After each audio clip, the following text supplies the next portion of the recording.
मणिपुर के हालात कब सामान्य होंगे, कब रुकेगी मणिपुर में हिंसा?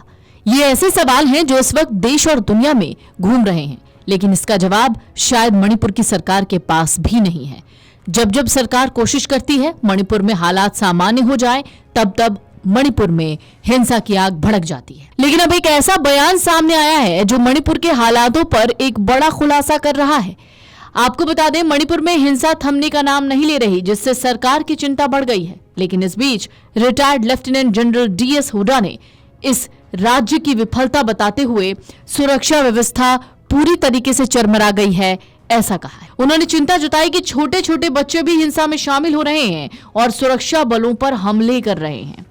मणिपुर में एक बार फिर से भारी हिंसा भड़क गई है। मणिपुर में पिछले एक साल से बेगुनाह लोगों का कत्लेआम जारी है। मणिपुर हिंसा सरकार के लिए बड़ा सिरदर्द बन रही है, लेकिन केंद्रीय गृह मंत्री अमित शाह ने मणिपुर हिंसा को लेकर अधिकारियों के साथ हाई लेवल बैठक भी की।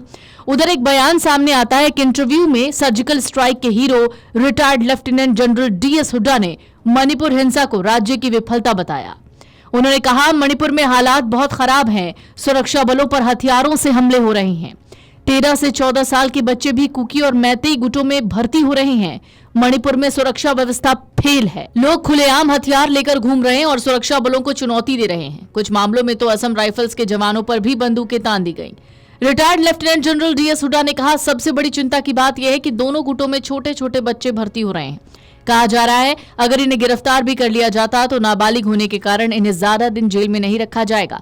लोगों का कहना है, सुरक्षा बल शांति स्थापित करने के लिए तैनात है, कार्रवाई करने के लिए नहीं। सेना और सुरक्षा बल वैसे ही व्यवहार करेंगे जैसे उन्हें सरकार की ओर से निर्देश दिया जाएगा। इस दौरान उन्होंने क्या कुछ कहा है, ये पूरा बयान मणिपुर पर उनका सुन लीजिए। Talking of Manipur, if I can describe it in sort of one line, I think it's a state failure. Because what we are seeing today is the fact that law and order is not in the state's control.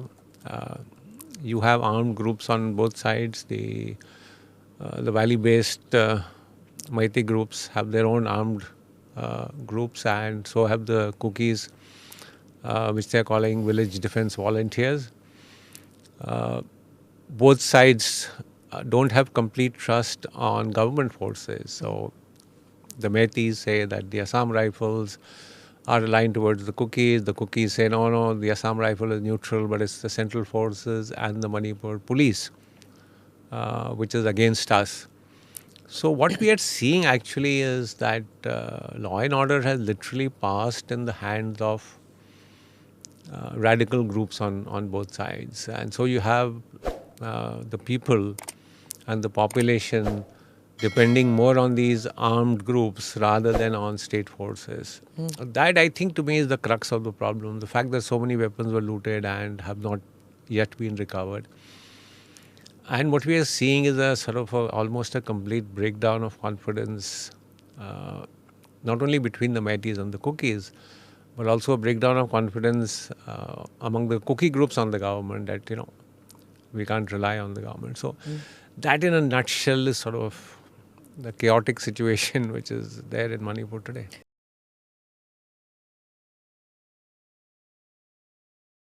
Video desk amarujala.com। अगर आप ये video YouTube पर देख रहे हैं तो हमारे channel को सब्सक्राइब कर बेल आइकन दबाएं, और Facebook पर देख रहे हैं तो हमारे पेज को लाइक करें। 8 मिलियन प्लस सब्सक्राइबर, आपके इस भरोसे के लिए बहुत धन्यवाद।